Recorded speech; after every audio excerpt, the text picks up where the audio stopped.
Hi, Hello, Amanda. Welcome. thank you.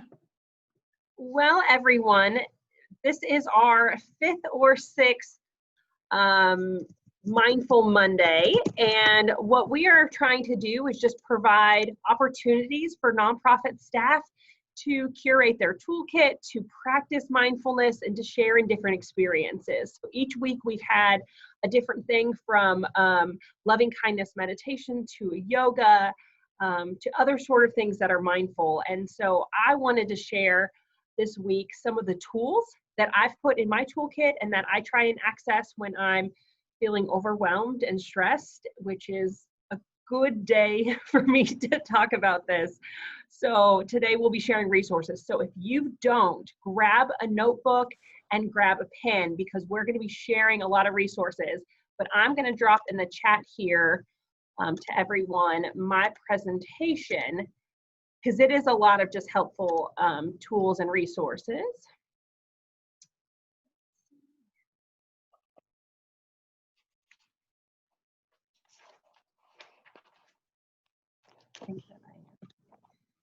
Well, I'll drop it at the end. Right now, I'm going to start the presentation. Hi, Jerry. How are you? I'm great. Great to be with you. Yeah, we're going to also lean on you. You've got a lot of great resources for mindfulness as well. And so today, our intention is for us to walk away having a couple new resources that we can lean on to build our mindfulness practice. For those who are kind of new to the term mindfulness, it's the intention use of our attention. And I love that because it's not about clearing your mind.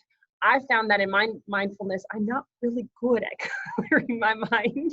So what are other tools that can make us focus and be more intentional? So mindfulness benefits includes decreasing stress, enhanced mental health, better self-control, better academic results, decreases depression, helps with addiction, improves sleep, improves energy level, helps with weight loss, and better general health. So if we can get just a sliver of any of those great benefits from mindfulness, it's worth trying. Mindfulness is not concerned with emptying your mind of thoughts or achieving any particular state, but with the awareness of your current state and how you deal with it. Are you aware, gentle, and open? I have a wonderful mentor who I've leaned on for many years who works with ABN, Chris Crouch, and he talks a lot about, are we humans doing or are we human beings? And so in that state, a lot of times we're doing and we're doing and we're doing, but if we can kind of reframe it and think of when can we be present and when are we human beings, when are we focused and in the moment. So a couple of these tools are things I use and I want to hear what you use. So I asked my network to share some books with me. So some of the books that were recommended, so the first three are Why Buddhism is True. It's about secular Buddhism. This was recommended by Chris Crouch. As a Man Thinketh. I haven't read that, but I recommend anything that Chris Crouch puts out there in the world. And The Four Agreements. It's been a long time since I've read The Four Agreements, so I'm going to re-engage with that book. The photos below are three books that I love. As you can tell, I got a couple of them in the bargain bin for $7.98. The first one is Expectation Hangover. It's really a good book about redefining our expectations and evaluating what is rather than what we thought or anticipated. So I love Sonia Liberniewski's book, The How of Happiness and the Why of Happiness. So I try and really live by reality, or happiness is reality minus expectations. And so I struggle with expectation hangover. So this was a great book for me. There's also The Extremely Busy Woman's Guide to Self-Care. I read that title and thought, that might be a good book for me. And then a really fun book that I think has been really helpful for me, and I've encouraged others during COVID to read, is JOMO, The Joy of Missing Out. So often it's kind of coined off of FOMO, the fear of missing out. Those who are fearful when they say no to something, or the what if I don't go to this party, and they're always looking at people's photos and lives and thinking, I don't have that. And so this book gives you opportunities to think about 350 ways to make staying in fun. And I bought this book pre-COVID because as I'm getting older, I'm finding myself more of a homebody and wanting to stay home. So great sort of opportunities and little tricks and ideas of of staying home and making the best of it and feeling comfortable telling people, no, I'm staying in tonight. Now, COVID's a great example, but my next page, I've got a few more books. Modern Mindfulness, again, bargain bin sort of book, but very tangible and simple for those who are introducing themselves to mindfulness. I also have Mama Stay, which is an interesting sort of play on what mindfulness looks like for mothers. So just one of my cute books. And then How to Develop Emotional Health. And that is from the School of Life. And the School of Life comes out of London, England, and really close to where I studied abroad. And I love this little store. So go to the schooloflife.org or .com, and they have tons of things from team building exercises. There's 101 questions that I use a lot of times in group facilitation. They have journals. I probably have about 12 books from the School of Life, and really easy to read. They're small, usually about a 4x6 book, translated research into common language. So I find it very easy to consume and just to read a few pages at a time. So if you wouldn't mind, I would love in the chat for you to share what books you found to be helpful in your mindfulness toolkit. Elle, this is Sam. I put this in the chat already, but I am actually currently reading Chris Crouch's recommendation of Why Buddhism is True. And it's absolutely fascinating because it's pulled from the perspective of a psychologist and how we are ingrained and have evolved as human beings to be responsive to everything, and our fight and flight mode is always going, and how mindfulness is the perfect anecdote to that that evolution that we as humans have developed. Oh, awesome. And if you don't want to chat, you can just unmute your mic and tell us too. So we're kind of going to go in segments. We'll talk about books first, and then we've got websites and apps and other sort of tools. But any other books that people are like, you have to read this? Oh, Enneagram. Chase likes the Enneagram. Oh, we're going to have coffee over that because I'm not quite a converter yet in the Enneagram. So I'd love to hear your reasoning more about it. Yeah, awesome. Okay. Feel free to add more, but oh, Chloe loves the Enneagram too. I know, I think I'm one of those people who hasn't adopted it yet, but as I learn more about it, maybe I'll be more in tune with it. Okay, so there are a lot of free resources and great websites for building your mindfulness, playlists and videos. So I didn't even want to post all of them, but know that if you go into YouTube and you type different mindfulness practices, meditation playlist, meditation video, there's a lot of different playlists, from watching the ocean or watching birds fly, clouds moving across the sky, guided meditations. And so don't think that mindfulness is something that costs a lot of money, and to be trained on it, you have to have the equipment. You've got to use YouTube. It's free. It's easy to do. I found freemindfulness.org has a lot of worksheets that you can download that are free, that you can complete on your own time. This one's really fun. Explore.org/live cams. There are over 200 live cams of animals and scenic views that you can view in real time. So if mindfulness to you means watching penguins at the zoo, I support that. That can be a great mindfulness practice, because that's something that makes me feel very grounded and realistic in what's happening. DoNothingFor2minutes.com is a website that will count you down for 2 minutes and prompt you to do nothing for 2 minutes. And sometimes that's what we need and the only amount of time we have for the day. DeStressMonday.org, selfcompassion.org, positivepsychology.com has lots of great resources. I've leaned on that website when I'm working with groups or individuals who need to kind of reframe things that they're going through. Love positivepsychology.com. I get their newsletter as well. And the Dibble Institute, if I'm saying that correct, they have a free 12-week mindfulness program that typically would cost several $100s. Because of COVID, they wanted to create more advocates out in the community who had these resources. So excited to share that So in the chat box or unmute yourself, what are some websites that you would consider resources for mindfulness? Yeah, Gary's mentioning that gratitude journaling is a great technique. Headspace, you guys are all about the app so far. We'll get to that too. Okay, feel free to throw those websites in there. Apps. This is what you guys are interested in because now everything, there's an app for that. Space is just what Gary was mentioning. I know Tiffany as well uses Headspace. I know they have a free version. Is it also paid version, Jerry? Yeah. Breathe Kids is a mindfulness and meditation app for children. I have a nearly 4-year-old, and those sort of apps that are very calming and relaxing can be helpful. Insight Timer, I think we've already mentioned that in the chat. Tiffany says she uses the Calm app and it's $60 a year, but she says it's worth it. And Tiffany works for a nonprofit just like us, so we count every dollar. So $60, she's saying, is worth it. I use Bella Beat. Bella Beat is similar to, I kind of call it like a Fitbit, but I wear it on my clothing. So it can be a necklace, it can be a bracelet. Right now I clip it on my garment inside my clothes.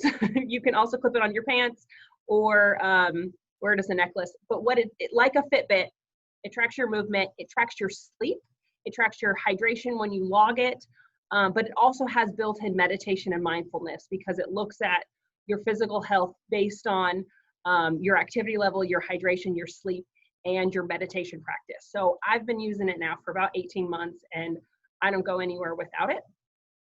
Envision is also a great app.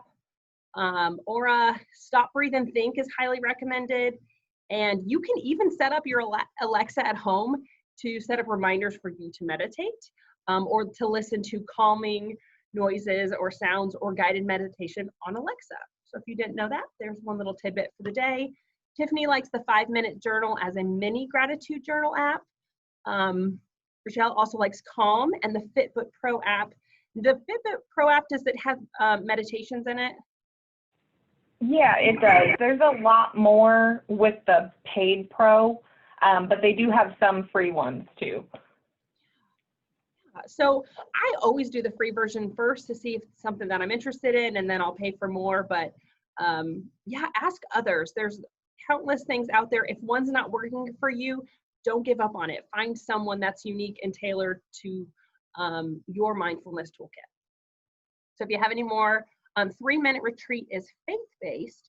I haven't heard of that, Chase. It's a phone app. Give me the nod. Okay, so again, this is my toolkit that I utilize most of these things. So these might not be for you, but curating what is your fitness toolkit. And so looking at that, I looked at what apps and websites and programs that I utilize that really help me in my mindfulness. Right now, Orange Theory Online during COVID is doing daily free workouts. And for those who know me, I bleed orange for Orange Theory, not UT Vols, and I love it. So it's really helpful that I can stay home and be safe and still get my Orange Theory workout in. You can get those on your phone or on your website. I've also, during COVID, subscribed to Obi, and Obi's great. They do yoga, bar classes, trampoline classes. I have one of those little tiny trampolines at home. Strength training and other sort of classes. Those are $25 a month for unlimited. So you can do live or you can do on-demand classes. So for $25 a month, I feel like if you do it a couple times a week, it's not bad.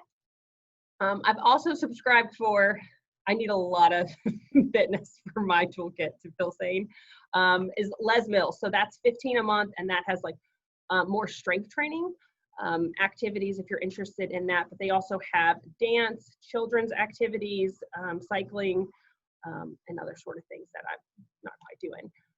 YouTube has a lot of free fitness classes. If for the day I'm interested in a certain type of activity that one of my subscriptions doesn't have, I'll type it into YouTube, and you may not get the licensed music, but you can still get a lot of folks who want to promote their business or promote their fitness, so they're willing to give it to you for free online.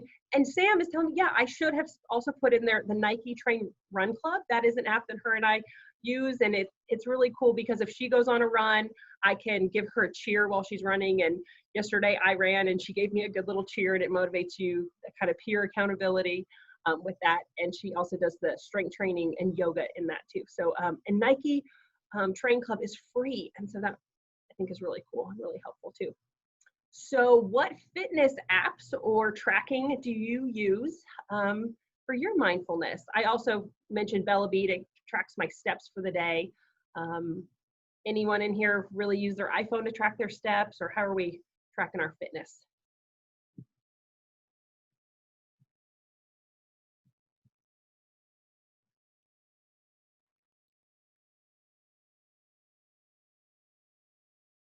Jerry used to use the Fitbit. Still does, or used to?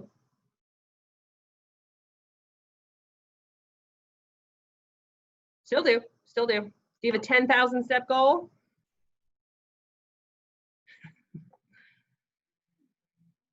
Chase's accountability, his wife, telling to go on a walk. Jerry's is 7,500.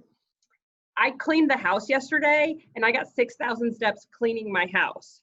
So either I'm not efficient or my house was really messy yesterday.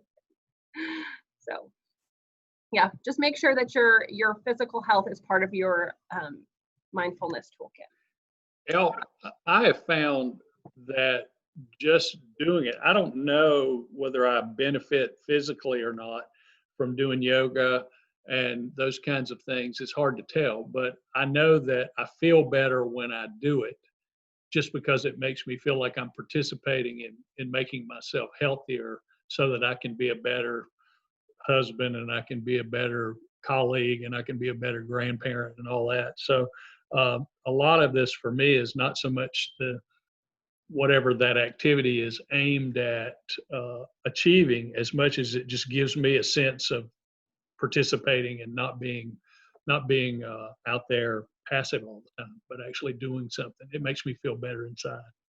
Yeah. Well, and I found when I work out outside, I'm looking at the trees and hearing birds. And I went my run the other day, I saw 3 bunnies. That made me really excited. And I saw a puppy and people on bikes. And so that sort of mindfulness, but I'm not very coordinated. So I have to focus on what I'm doing. So when I do my little trampoline class, I'm not worried about my to-do list, my email, and stressors that have been weighing on me throughout COVID. I need to make sure that my foot doesn't fall off that treadmill. So for me, it is a time to not think about what's stressing me out. That's why I like doing planks and using 20-pound weights, because I'm like, don't drop this on your toe right now. It forces me to be present. So that's what I like to do. Amanda in the chat says, no fitness apps, but YouTube workouts and walking outside, free and free. Great, thank you, Amanda. Those are wonderful ways to do it. Okay, so non-tech things that are part of my toolkit that I lean on. I have chimes, bells, and a singing bowl. And people might go, okay, now you're a little woo-woo, what is this? But I really have found that I love sound baths. So in YouTube, type in sound baths, and the vibrations of the various bowls. Now on YouTube, you can hear them, but what's cool is when you have them in the room, you can feel the physical vibrations if you really focus and sit still. So for me, I've found that can help ground me, and I've been kind of curating those a little bit. So those might be a little bit woo-woo for some people, but I think they're kind of fun. Oh, I should add in there crystals. I'm not quite as deep in crystals as Tiffany, but they can, anything that makes you feel good. I use a gratitude jar, and we use those in my house where I have one and my husband has one, and we like to put messages in there for each other, and my daughter likes to do that as well. Jerry mentioned gratitude journals, and Jerry, I think you're more faithful to your gratitude journal than I am. I do a loving kindness meditation and gratitude in my head each morning, but tell me about your gratitude journal and what it's done for you. Well, for me, it just gets me reoriented. I try to have an active prayer life, but a big part of that is gratitude. Just reminding myself. I think it's pretty easy to get overwhelmed with the world the way it is right now, but it's the world's always overwhelming. But if I can just focus on 2 or 3 or 4 things. The research is pretty clear. Once you start listing more than 7 or 8 things, the benefit starts wearing off. It just becomes, you just start listing the same things over and over. So I really try to focus on what the things are I'm absolutely grateful for right at this second. So it might be a good cup of coffee. It might be that it's sunshining outside instead of raining. It might be that this morning my foot didn't hurt. I mean, it could be just about anything, but the more real it is in that moment, the more it works. And it's just doing the work. It's like lifting weights. It doesn't have to be a spiritual experience. It doesn't have, you just do the work. You tear the muscles, they reheal bigger. It's the same thing with gratitude journal. Just write them down. And it doesn't have to take but a minute. If you want to reflect on them, that's great, but that's not part of the routine. I think just doing the work is what gets you there. Yeah, it's like having a gym membership. You're not going to feel healthier or better if you don't utilize it. And so it's the doing it and getting into that repetition of making it part of your day. And so that's why I love gratitude journals. I also have notepad and note cards. So when you're thinking, okay, how can I curate mindfulness things? Do you have an extra notepad or note card around that you can convert to a gratitude journal, or just a journal to journal your thoughts and emotions, and just put a timer for 10 minutes and write what you're going through, how you feel, what you see, what you're thinking about. Any sort of free-flowing writing is research to also help de-stress and help you be grounded in what's happening.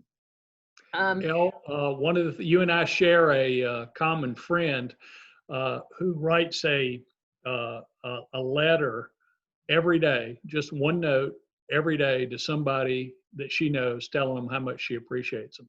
And that's one of her disciplines every day, to write a letter of thanksgiving to somebody that she knows. And she cares if that makes them feel better, but she's really doing it for herself.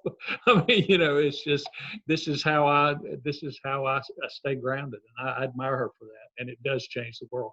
People love getting handwritten thank you notes. They do. I just saw on social media today, the YWCA of Knoxville is looking for gratitude notes and just notes of encouragement for the residents who live there. There are 58 women who live there. So if you're thinking, who would I write a note to? Your friends and family and those you love, but also there are many people. I helped my daughter's daycare do that for senior citizens, send them artwork and cards. I did that to my friends who are nurses. I had one who called me sobbing uncontrollably, and I thought something was terribly wrong. And she said, "No, you sent me a card." I thought, you're the one on the front lines here as a nurse, but it means so much to them. And so find what you have around the house, make with construction paper or white paper, whatever you want, deliver those. So non-tech items can also include flowers. There's a lot of research around what flowers and floral arrangements can do for your room, for your spirit, and for your mindfulness. So if you do have plants, pay attention to them. They want your attention too, and can help decrease stress. One of my team members might also really enjoy mentioning that she's been watching her ducks and her squirrels with mindfulness. For many people too, it's practicing an art form, and it is really shocking, but yes, I have started drawing and painting during COVID just because I have a 4-year-old, and I started participating, and I found that I like it. It can help ground me when I'm tracing something to stay focused on what I'm doing. So if it's just 15 minutes I'll take one of her storybooks and I'll try and draw the story from her storybook. It forces me to focus, which helps me stay centered. And cooking. And for many people, and I think a lot of people with this whole sourdough obsession, and many of my friends, cooking during COVID has become their mindfulness toolkit go-to. So what non-tech items works for you? What are you finding reduces your stress and that you like to lean on when suffering with some anxiety? Amanda also validates my singing bowls, which I like. She's picking weeds, which I am not doing. That doesn't calm me. So not everything works for everyone. Storing dogs can be really gratifying. I get a little envious though. That sounds nice. Jacqueline says being near water. Yes, that works for me. I went to Suttrie's Park yesterday and stuck my feet in the water. Felt really good. Fur babies, we're hearing lots of animals, water, hikes, baking, reading. Oh, I should have put reading on there. That's what a lot of people lean on. I don't have time for reading, but reading can be a non-tech way to develop your mindfulness practice. Sleeping with cats on your lap. Yeah, the animals reduces stress for sure. Except for I have a 13-year-old dog. She's kind of full of stress. Audiobooks. Yeah, okay, so now we're going to get into one of my favorites. Oh, where's my podcast? Here we go. I missed one. Podcasts. I really almost did about 3 different slides of my podcast. I, like you, Rochelle, love listening to books and audio versions while I'm doing something else, maybe taking a walk. So Good Life Project, Guided Meditations, The Art of the Panda. So I got these note cards that are mindfulness reflection cards, and each day comes with a guided meditation, which you can also just listen to the guided meditation and pick one each day that works for you. Happier with Gretchen Rubin. I know that's a crowd favorite. I like it. It's not my go-to every time. Let's see. In the Moment Now magazine, they have a podcast that's really good. There's only a few episodes. Live Happy Now is one of my favorites. They're about 18 minutes each, and I get very excited when they come out with a new one each week because it's research-based practices, and the authors and such that they put on are really fascinating to me. I think it's just very bite-sized and something I can easily do. Meditation Oasis, Meditation Minis are good. Mind Shift. Another one that I love is the Happiness Lab. It is so good. The Happiness Lab and the Science of Happiness are incredible. The Science of Happiness for the Greater Good Science Center at the University of Berkeley. I did their course on happiness, and what they do is they have tons of free resources on their website for mindfulness practices. But what they do is they'll get either a celebrity or prominent person or interesting sort of perspective individual, and they'll have them pick one of the practices, be kind of a guinea pig of it, and then implement it, and then narrate what worked for them, what didn't, what they would do differently. And, one of the recent episodes was someone who was a healthcare provider on the front lines. And so they talked about what does that look like. And another was a family that chose to do an interactive family activity. And what is this, I think it was like looking on the bright side sort of practice. So they had to intentionally as a family talk about what they're grateful for together, and they have each other and they have their health. And so it's really fascinating to hear how other people consume these different practices and make it work for them and what they might change. Unlocking Us with Brene Brown is incredible. Hands down, definitely worth listening to. What's Up is cognitive behavior therapy and coping and habit tracker prompts, and it's an app. I'm new to that one, so I've only listened to 1 or 2 podcast stories, but I think that's really cool. There's, I'm sure, a ton more. These were kind of just filling up my podcast list, so share with me what works for you on your podcast. And Chloe, yes, I will send this out too. Any other podcasts? The School of Greatness is really good and motivating. They'll talk about also sports sort of fitness and health and well-being too, but I try to curate just my mindfulness ones. I listen to a lot of podcasts because they're free. So The Office Ladies is not about mindfulness, but it really has helped me de-stress a bit. Okay.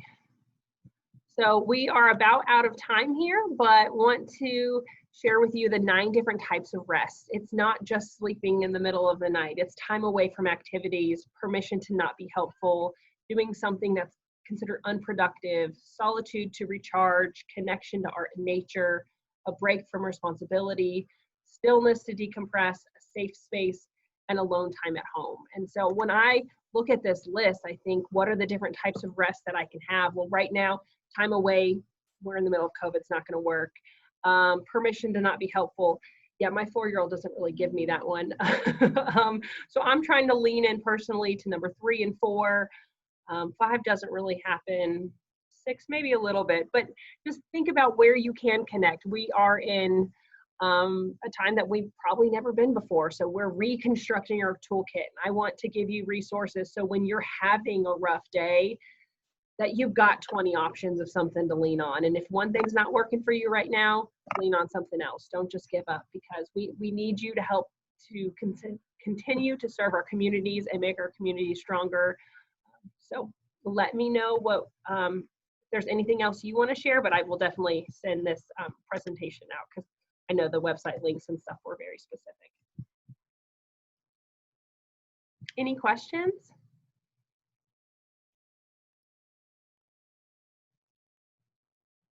That was kind of fast. That was 30 minutes, fast, fast, fast. But I hope that gives you some tools and things you can use. And I appreciate your time on our Mindful Monday. Thank you, Elle.